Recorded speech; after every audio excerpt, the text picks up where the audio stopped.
hundeessaan gaa'elaa immoo eenyu? Kakuu haaraa keessatti eenyutu hundeesse? Kakuu moofaa keessatti maal ture? Kan jedhu ilaallee turre. Haadha manaa isaa sanitti galee sanyii bakka buusu kakuu haaraa keessa hin jiru jechuudha. Inni kunis kakuu haaraa keessatti hin hojjetu. Efesoon boqonnaa 5:32 irratti gaafa laallu iccitiin kun guddaadha jedhaan gaa'elaan. Duris gaa'ela irratti gaaffiin adda addaa kaa'aa ture jechuudha. Jedhee maaliif barreessere jedhanii gaafatan. Gooftaan keenya Yesuus Kiristoos maal jedhee deebise? Gaa'ela raawwachuu dhiisutu barbaachisaadha. Gaa'ela raawwachuun sirrii miti jedhan duuka boon. Kaayyoo gaa'elaa ilaalla. Fedhii foonii keenya jalqabaatirra irrachaa deemuu qaba gaafa gaa'elatti seenne jechuudha. Inda'uum dabalaa odoo hin taane irrachaa deemuu qaba. Dubbii fayyinaa keessatti gahee guddaa kan qabudha jechuudha. Gaa'ela.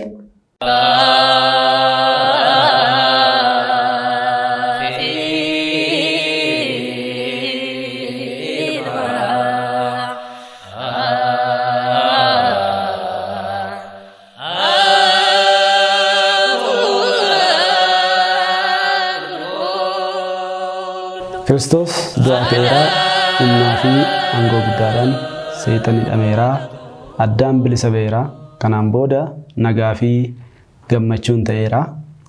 Jaalatamtoota maatii Waaqayyoo maqaa Waaqayyoo gooftaatiin kam jirtanii? Ameen. Galateeffamuu nama lamummaasaa isa waaqummaa kan ta'e gooftaan keenya qorichi keenya Yesuus Kiristoos maqaa isaa kan eebbifame filantoota haa ta'u. Haati keenya qulqulleettii dubara maaramii wareegamtoonni qulqulloonni duuka bu'oonni akkaataa Waaqayyoon isaan kabajan hundum isaanii kan eebbifamanii filantoota ta'anii. Egaa barumsa keenya gaa'ela ortodoksawaa mana kiristaanaa keenya keessatti maal fakkaata jedhu kutaa tokkoffaa torbee darbe ilaallee turre. Kutaa tokkoffaa keessatti gaa'elli maalinni? Hundeessaan gaa'elaa immoo eenyu? Kakuu haaraa keessatti eenyutu hundeesse? Kakuu moofaa keessatti maal ture? Kan jedhu ilaallee turre. Kutaa kana keessatti immoo garaagarummaa gaa'ela kakuu moofaa fi kakuu haaraa ilaalla jechuudha. Garaagarummaa gaa'ela kakuu moofaa fi kakuu haaraa. Gaa'elli kakuu moofaa fi kakuu haaraa garaagarummaa maalii qaba? Moo tokkuma kan jedhu kutaa kana keessatti ilaalla. Waaqayyo gooftaan keenya nu waliin yaa ta'u.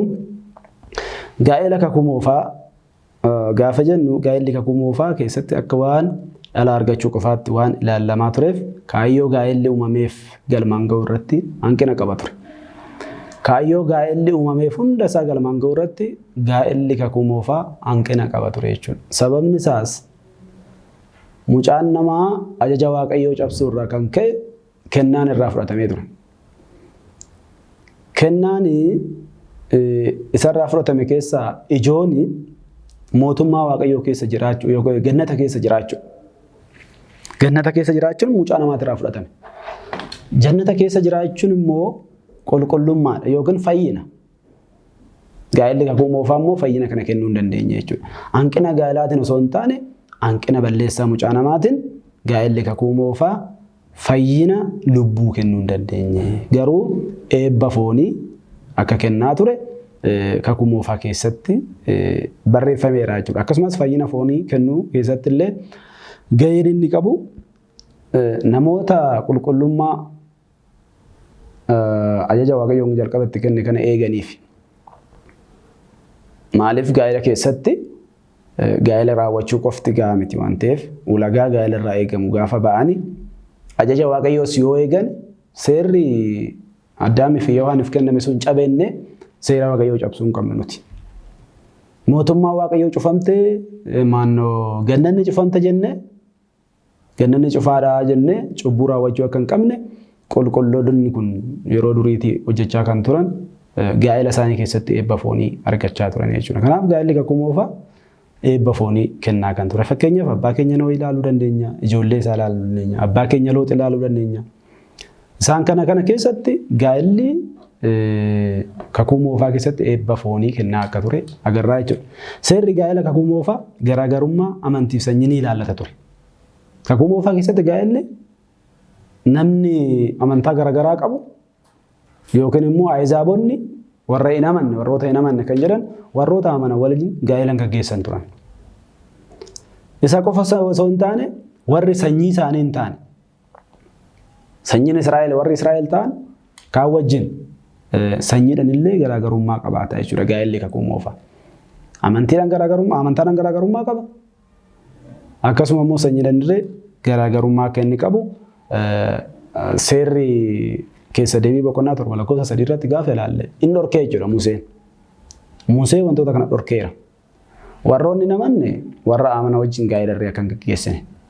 Warri amantaa isaanii gargar ta'e warri waaqayyotti waaqessine. Warri xaa'ootiitti waaqessanii fi waaqayyoo gooftaa isaaniitti waaqessanis immoo gaa'ela kana warroota waaqayyotti waaqessan wajjin akka hin raawwanne Museen dhorkee jira jechuudha. Museen dhorkeera. Gaa'elli kakuu moofaa haala kanaan kan kaawwamudha jechuudha. Kana qofa osoo hin taane kakuu moofaa keessatti dhiirri tokko haadha manaa fuudhee osoo daa'ima hin dhalchin yookiin immoo daa'ima osoo hin argatin yoo irraa boqote obboleechi isaa itti darbee akka inni sanyii bakka buusu kakuu moofaa keessatti ni eeyyama jechuudha. Seerri kunis immoo seera keessa deebii boqonnaa 25:5 irratti barreeffameera jechuudha. Kakuu haaraa keessatti irree barreeffameera. Akka isaan akkas gochaa turan. Maatiyos boqonnaa 22:24 irratti gaafa ilaalu kakuu moofaa keessatti Museen akka waan kana eeyyame gaa'elli kakuu moofaa waan kana kaasaa ture jechuudha. Eeyyamaa ture jechuudha. Kanaaf walumaa galatti wantoota akkanaa kana waan of keessaa qabuuf gaa'elli kakuu moofaa fayyina foonitiif qofa kan raawwatu malee fayyina lubbuu kennuu hin dandeenye jechuudha. Inni lammaffaan gaa'ela kakuu haaraati. Gaa'ela kakuu haaraa gaafa jennu gooftaan keenya nama ta'uu isaatiin gaa'ela gaarii fi kabajamaa akka ta'e gochuu isaatirraa ka'a jechuudha. Kanaaf kutaa kana keessatti kakuu haaraa keessatti kaayyoo fi hojii gaa'elaa yookiin immoo kabaja gaa'elaa gooftaan keenya Yesuus guutumaan guutuutti jijjiireera. Akka kakuu moofaa seera kiristaanaa yookiin immoo kakuu haaraatti garaagarummaa sanyii ulagaa miti. Garaagarummaa sanyii ulagaa miti. Kana jechuun sanyii nama akkasii sanyii keenya gosa keenyarraa malee gaa'ela godhadhuun kakuu moofaa haaraa keessa hin jiru jechuudha. Namoonni hundumtuu dhiiga gooftaa keenya Yesuus Kiristoosiin qulqullaa'aniiru. Sanyii filatamaa fi sanyiin hin filatamne hin jiru jechuudha kakuu haaraa keessa. Maaliif ree namni abbaa keenya Addaamiif haadha keenya Hewaan irraa tokko irraa kan dhufeef sanyiin namaa tokko jettee manni kiristaanaa keenya waan barsiisus akka kakuu moofaa sana garaagarummaa sanyii gaa'ela keessatti hin jiru jechuudha kakuu haaraa keessatti. Akkasuma seera kakuu moofaa keessatti dhiirri otoo mucaa hin godhatin yoo boqote obboleessi isaa akka haadha manaa isaa sanitti galee sanyii bakka buusu kakuu haaraa keessa hin jiru jechuudha. Inni kunis kakuu haaraa keessatti hin hojjetu. Obboleettii jedhamtiin malee haadha manaa ta'uu hin dandeechu jechuudha. Maaliif jalqaba kaayyoo gaa'elaa ammaan hundeeffama gaa'elaa keessatti gaafa ilaallu dhiira tokkoof dubara tokko jennee kaasnee turre waan ta'eef walumaa galatti haadha manaa wal dhaaluun kakuu haaraa keessa hin jiru jechuudha. Haadha manaa wal dhaaluun akka kakuu moofaa san kakuu haaraa keessa hin jiru. Maaliif ree kakuu haaraan dhiiga Kiristoosiin kan hundeeffamte seera mataa ishii kan qabdu namni ishii Kiristoos kan ta'ee fi qulqullummaa foonitiif lubbuu kan kennitu waan taateef wal dhaaluun hin danda'amu jechuudha. Sababa gooftaan keenya nama ta'eetiin gaa'elli kakuu haaraa iccitii guddaa kan godhatu ta'eera. Gaa'elli kakuu moofaa iccitii hin qabu. Gaa'elli kakuu haaraa garuu iccitii guddaa qaba ture jechuudha. Iccitii guddaa qaba ture. Kana jechuun sirnaa fi akkaataan raawwisaa mana kiristaanaatti. Iccitoota mana kiristaanaa keessatti raawwataman keessatti ramadamee jechuudha. Efesoon boqonnaa 5:32 irratti gaafa ilaallu iccitiin kun guddaadha jedhaan gaa'elaan. Kanaaf kakuu moofaa keessatti gaa'elli fooniif qofaaf fayyina kennaa ture sun gaa'elli namni illee wal geeddaree abbaan ilmi maannoo obboleessa isaa haadha manaa obboleessa isaa dhaaluu danda'u sun gaa'elli gosa gosaan qofa qoodamanii raawwachuu danda'an sun kakuu haaraa keessatti dhiiga gooftaa keenya Yesuus Kiristoosin egaa addunyaa tana dhiqee booda iccitii guddaa qabaatu ta'ee jira jechuudha. Kakuu haaraatti walii kunis kan hin danda'amneef kanaaf lammaffaa fuudhuunis akka waan kabaja xiqqoo qabutti lakkaawwamaa jedhee qulqullichi Phaawulos dubbateera. Inni immoo akkaataa ittiin hiikuun danda'amu kitaabni kaa'eera boodatti itti dhufne ilaalla isa jechuudha. Kakuu haaraa keessatti jaalallii fi tokkummaan abbaa manaatii fi haadha manaa gara tokkummaa fi jaalala hafuura bara baraatti ceera. Haati manaatii fi abbaan manaa tokkummaa isaaniitiin jiraatanii wal jaallatanii jaalalaan yoo jiraatan tokkummaan isaanii kun jaalalli isaanii kun gara hafuura bara baraatti guddata. Gara fayyina bara baraatti isaanii guddata jechuudha. Gara boqonnaa bara baraatti isaanii guddata. Kanaaf isa kakuu moofaa saniin garaagarummaa guddaa qabaa jechuudha. Walumaa galatti gaa'elli abbaa keenya Addaamiif haadha keenya Hewaan irraa eegaluudhaan mucaa namaatiif kenname. Gara kanatti dhufuudhaan qulqullummaa lubbuu dabalatee kakuu haaraa keessatti qulqullummaa foonirraa qulqullummaa lubbuu dabalatee mucaa namaa gargaaraa jira jechuudha. Egaa yeroo kana keessa akkuma namoonni garaagaraa gaa'ela busheessuudhaaf gaa'ela karaa adda addaatiin hiikan duris gaa'ela irratti gaaffiin adda addaa kaa'aa ture jechuudha. Gooftaa keenya Yesuus Kiristoos Fariisonni gaafachaa turan. Wangeela Maatewos boqonnaa 19 lakkoofsa 3 irraa kaanee gaafa ilaallu. Jalqaba irratti maal jedhaniini? Namni sababa wayiitiin haadha manaa akka hiiku eeyyamameefii jira jedhanii gaafatan. Namni sababa wayiitiin haadha manaa isaa akka hiiku eeyyamameefii jira. Kana jechuun seera lama jira ture. Seera lama jira ture. Tokko seera Museeti. Lama immoo seera wangeelaa gooftaan keenya Yesuus Kiristoos lafa godhee jira ture. Isa quba qabu jechuudha Fariisonni.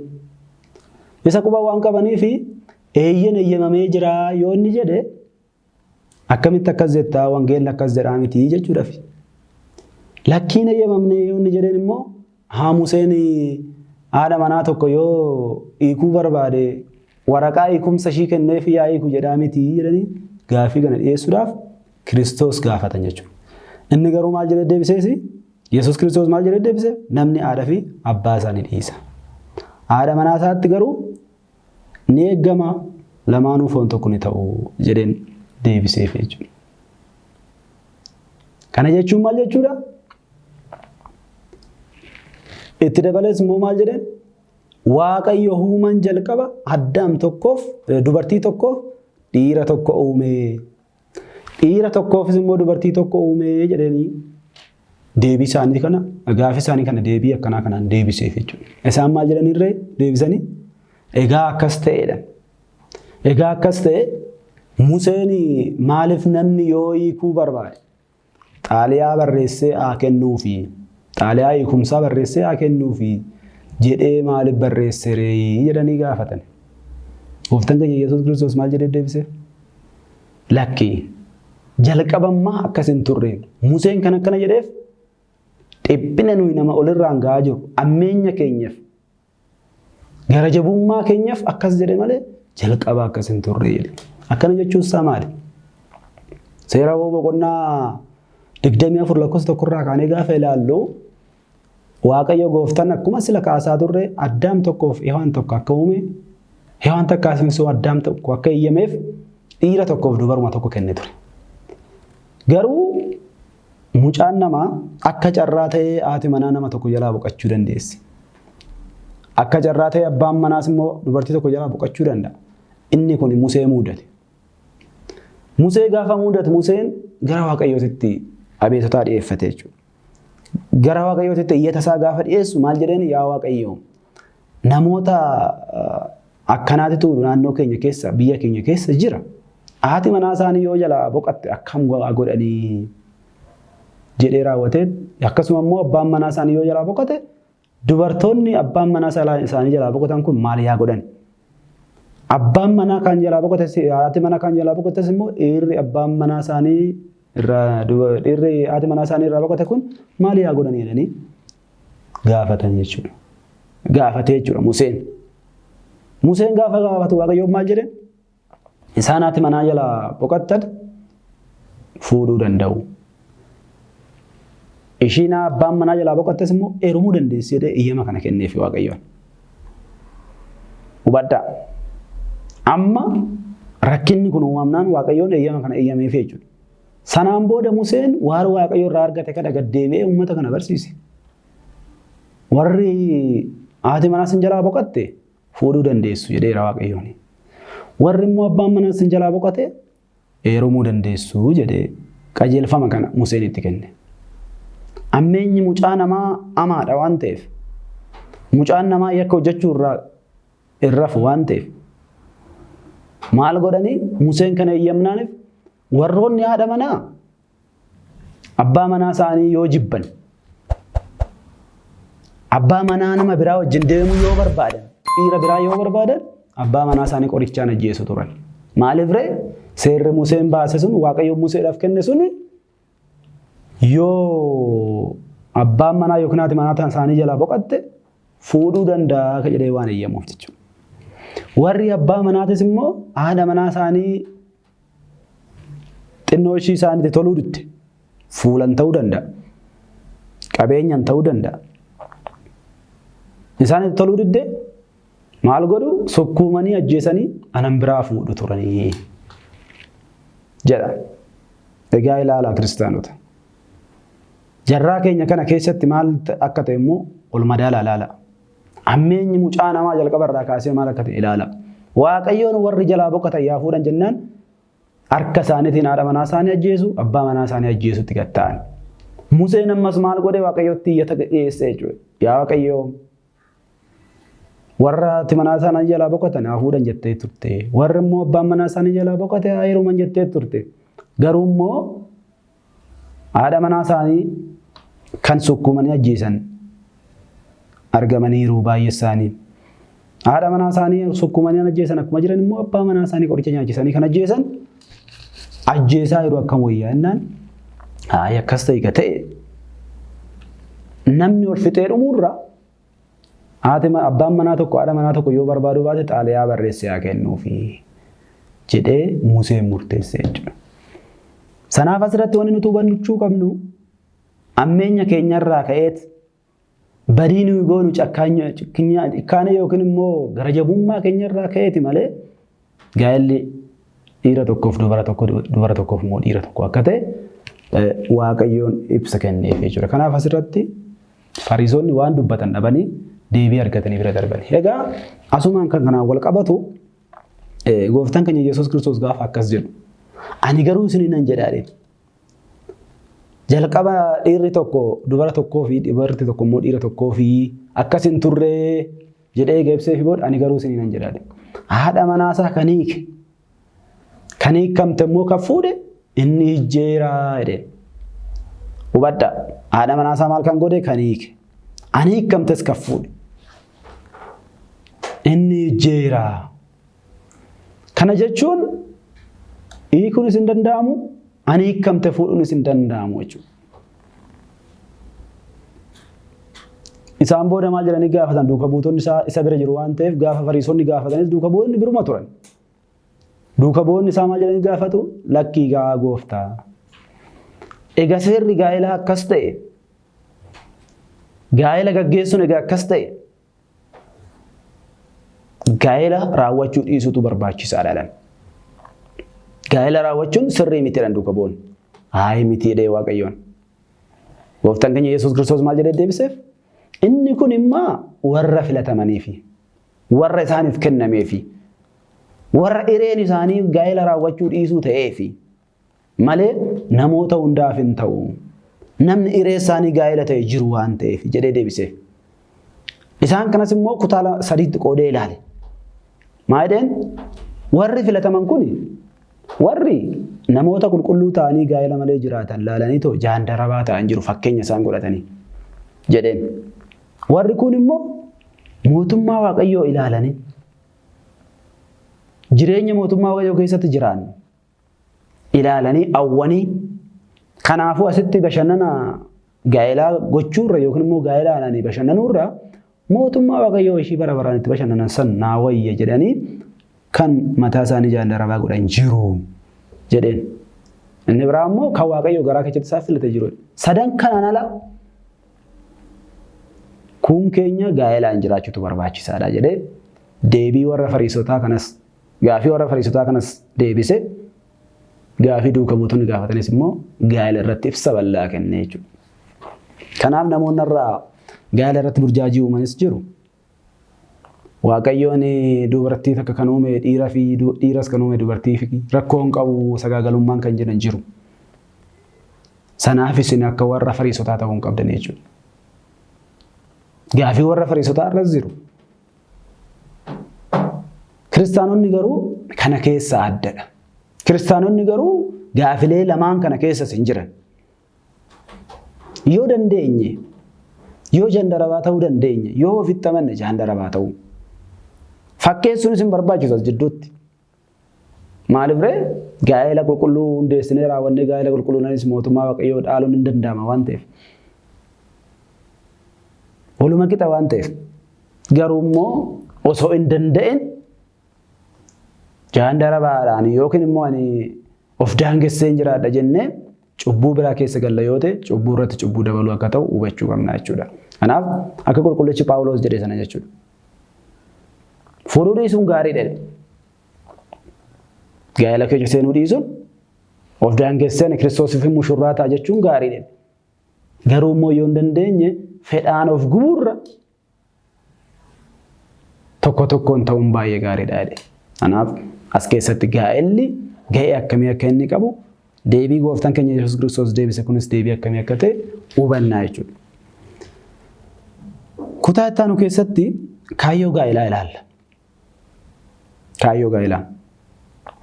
Kaayyoo gaa'elaa dhugaa jennu egaa gaa'elli kakuu moofaa baay'inni isaa maal akka ta'e ilaallee jirra jechuudha.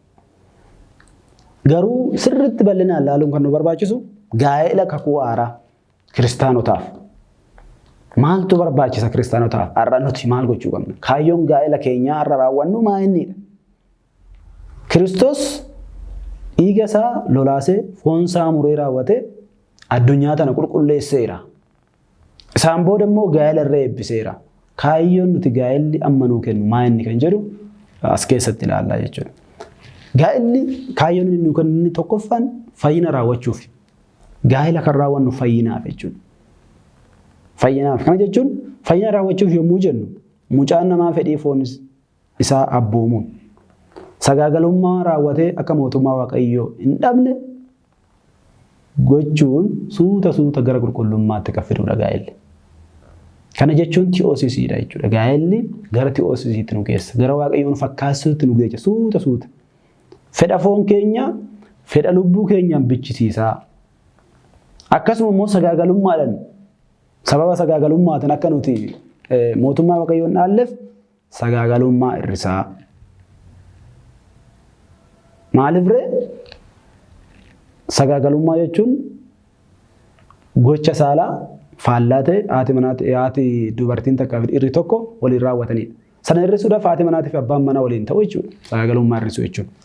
Sanaaf isa sana hir'isee gaa'elli suuta gara ti'oosisiitti kan nu geessudha jechuudha. Gaa'elli Ortodoksota biratti fedhii foonii keenya qofa gochaa kan oollu miti. Misirrichii fi misirrittiin erga gaa'ela isaanii raawwatanii booda akka gara qulqullummaatti wal geessaniifidha. Kana jechuun ishiin amantii dhallaaftu yoo taate karaa isaatiin gara mootummaa Waaqayyootti akka galtu. Inni immoo amantii dhallaafaa yoo ta'e karaa ishiitiin gara mootummaa Waaqayyootti akka galaniif wal gargaaranii mootummaa Waaqayyoo dhaaluudha gaa'elli. Malee gaa'elli akka ammaa addunyaan tun jettuu miti. Jireenya isaanii keessatti fedhii foon isaanii hir'isaa suuta gara qulqullummaatti geessudha.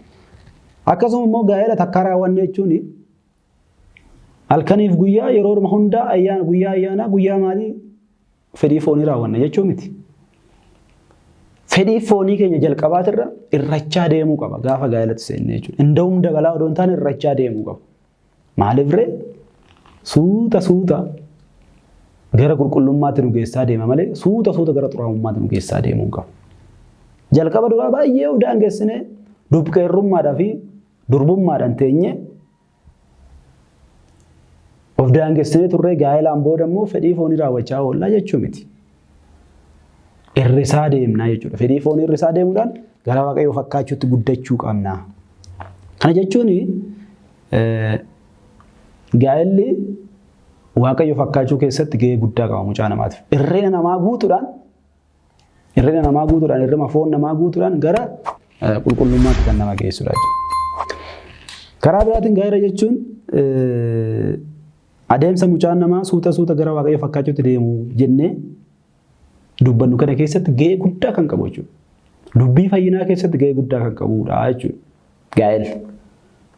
Gaa'elli dubbii fayyinaa keessatti gahee guddaa qaba. Maaliif ree akka sila dubbanne kana namni of daangessuu hin danda'u, jaandarabaa ta'uu hin danda'u, mushurraa yookiin immoo misirroo Kiristoos ta'uu hin danda'u taanaan misirroo Kiristoos immoo kan inni ta'uuf mootummaa Waaqayyoo dhaaluuf, Waaqayyoon fakkaachuuf, jireenya isaa isa jalqabaa sanitti deebi'uudhaaf kan hin danda'u taanaan karaa gaa'elaatiin gaa'elatti hirkatee foonsaa dadhabsiisaa mootummaa Waaqayyoo dhaaluu akka qabu kan nutti himudha jechuudha. Waaqayyoo fakkaachuuf sanitti akka deemnuufi gaa'elli gahee guddaa qaba. Kana jechuun guutumaan guututti gaa'elli hanqina keenya nuuf guutuudhaafi jechuudha. Waan biraatiif miti. Mucaan namaa hanqina qaba. Foon isaatiin dogoggora. Kanaaf hanqina mucaa namaa kana guutuudhaaf akka ta'e ni ibsina jechuudha. Gaa'elli odola qulqullummaa namoota seeraan jiraachuu danda'aniif taatedha. Odoladha gaa'elli. Odola callisee jiru osoo hin taane odola qulqullummaati. Odola qulqullummaa mucaan namaa yookiin immoo namoonni qulqullummaadhaan jiraachuudhaaf murteessanii ta'aniif taatedha gaa'elli. Maaliif ree ilmi namaa akka bineessaati miti. Akka bineensaa lubbuu isaa egaa addunyaa kanarraa foon isaatiin gargar baatee booda kan badu miti. Iddoo ta'uu qaba. Kanaafuu gaa'elli fedhiin foonis seera qabeessaa fi sirna akka ta'uuf carraa kan kennu jechuudha. Kana jechuun gaa'elli dambalii sagaagalummaa keessatti akka hin kufneef nu eega. Dambalii sagaagalummaa keessatti akka hin kufneef nu eega gaa'elli. Maaliif ree namoonni baay'een addunyaa kana keessatti gaa'ela daldala godhuudhaan yookiin immoo biizinesii godhuudhaaf addunyaa sagaagalummaa keessa galanii dambalii sagaagalummaatiin akka isaan kufanii jiran qabatamaadhaan argaa jirra jechuudha. Gaa'elli kanarraa nu dhorka. Gaa'elli kanarraa nu dhorka. Gaa'elli qaama keenya akka biizinesiitti akka itti fayyadamneef nu dhorkaa jechuudha. Dambaloota san keessaa akka nu baasu gahee guddaa qaba. Kanaafuu kaayyoon gaa'elaa inni guddaan fedhii foon keenyatiin kufnee akka Waaqayyoon walitti hin buune mootummaa isaatis akka hin dhabneef kan haala nu mijeessudha. Fedhii foonii keenyaan kufne mootummaa isaa inni nuuf kaayesaniif akka walitti hin dhabneef haala kan nu mijeessu gaa'ela jechuudha. Garuu gaa'ela keessatti qoromsi jiraachuu danda'a. Wanni beekuu qabnu immoo inni guddaan isa kana. Namni gaafa gaa'elatti galee gaa'elli sun sireetti ta'uu dhiisuu danda'a. Mijataa ta'uu dhiisuu danda'a jechuudha. Maarree amala tokko ta'uudhaa deema. Yaada lamatu yaada tokko ta'uudhaa deema gaa'ela keessatti. Sanaafuu gaa'ela keessatti qoromsi jiraachuu danda'a. Miti kaanii miti waliigaluu dadhabuun yaadan. Kaayyoo irratti waliigaluu dadhabuun jiraachuu danda'a. Sanaaf gaafa kana maal yaadannaa gaa'elli tawaayidoodha kan jedhu san yaadachuu nu barbaachisa. Gaa'elli tawaayidoodha jechuun immoo maal jechuudha? Yaada garaagaraa hin qaban haati manaatiif abbaan manaa.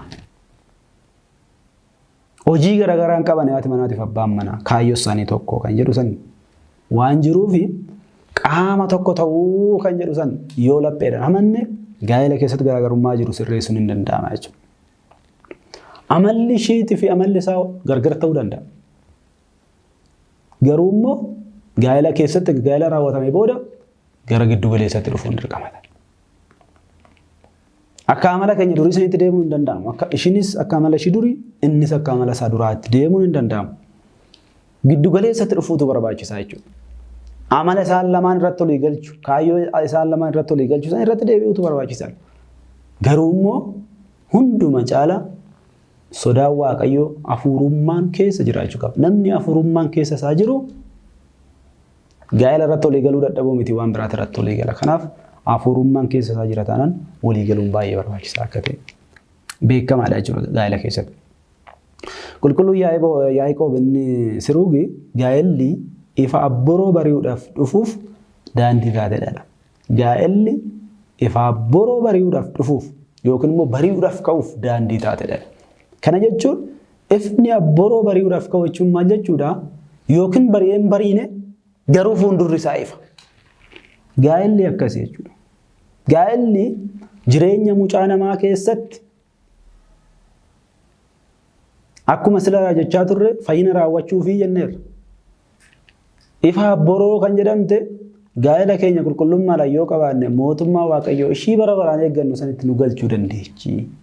Kanaaf gaa'elli ifa boroo bari'uudhaaf jedhamtuuf yookiin immoo bari'uudhaaf kaateef daandii kan taatedha jedhee beekan mana kiristaanaa keenya kun nutti himee jira. Kanaafuu gaa'elli qormaata guddaa keessa darbuudhaan gara magaalaa qulqullummaatti kan nama geessu waan ta'eef qorumsicha mo'achuun dirqama keenya jechuudha. Qorumsicha mo'achuun dirqama keenya.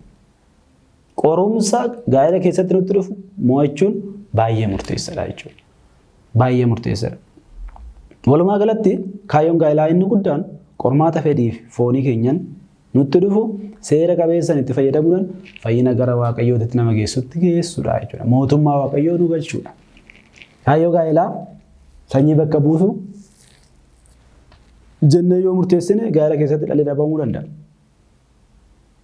Wal gargaaruu jechuu dandeenya. Wal gargaaruudhaan yoo murteessine dadhabuu dandeenya wal gargaaruu. Garuu immoo gaafa mana kiristaanaatti gaa'ela keenya raawwannu manni kiristaanaa keenya bakka lubaa yookaan yaa ta'u yookiin immoo monoksee bakka nu buustee raawwatte dadhabdee jedhee yookiin immoo waan tokko jechuu dadhabde jedhee dhibaamte jedhee inni dhiisuu jettee waadaa galchis. Akkas jettee waadaa galchisiisti mana kiristaanaa keenya. Kanaafuu waan gargaaruu dadhabdeef gaa'elli hin diigamu jechuudha. Gaa'elli isaa oli.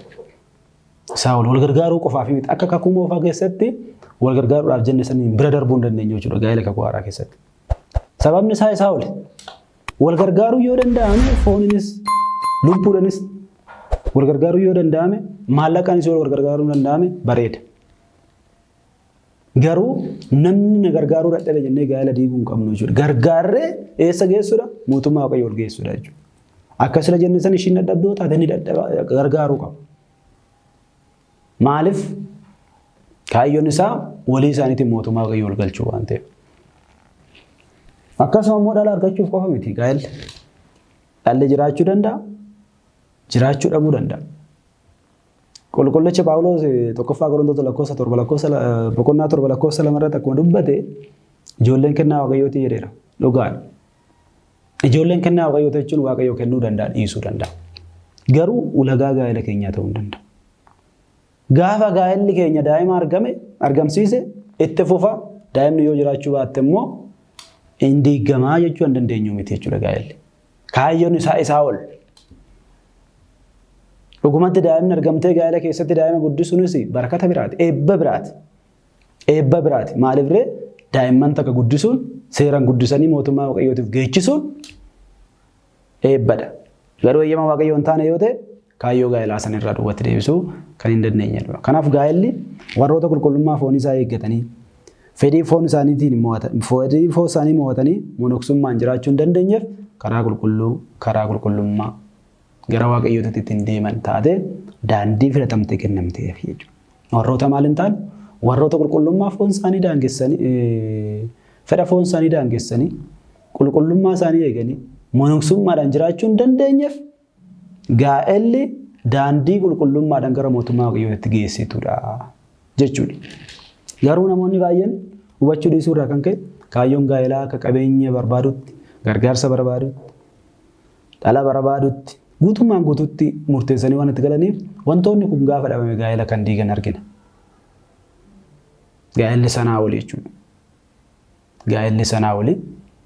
Kanaafuu gaa'ela keessatti mucaan namaa kan inni eeguu fi irraa eeggamuu qabu qulqullummaadhaan jiraatanii isheen isaaf amanamte inni ishiidhaaf amaname jireenya isaanii keessatti qulqullummaa hojjetanii gara Waaqayyo fakkaachuutti kan isaan geessu fayyina keessatti gahee guddaa kan qabu kaayyoon isaa inni jalqabaa fayyina keessatti gahee guddaa qabaachuu isaati yookiin immoo fayyina mucaa namaatiif fiduudha jechuudha. Kanaaf kutaa kana keessatti gaa'elli kakuu moofaa garaagarummaa inni qabu kakuu haaraatti irraa maal inni garaagarummaa isaa kan jedhu ilaallee jirra. Kakuu haaraan addatti fayyina lubbuutis dabalattee akka ishiin kennuu dandeessu ilaalleerra. Kaayyoo gaa'elaa keessa immoo isa jalqabaa kan ta'e fayyina raawwachuudhaaf gaa'elaa akka raawwannu hubanneerra. Waaqayyo gooftaan keenya iddoo keenyatti argame. Jecha kanarratti bulee kan nu barsiise kan nu gorse maqaa isaa kan eebbifamu gooftaan haa ta'u. jecha baranne kanas diinni keenya seetan akka nurraa fudhanne firee 30 dhibba buusne tajaajiltoota mana isaa dhaaltuu mootummaa isaa akka ta'an Waaqayyo gooftaan keenya nu haa eeyyamu Waaqayyoof galannaa ta'u.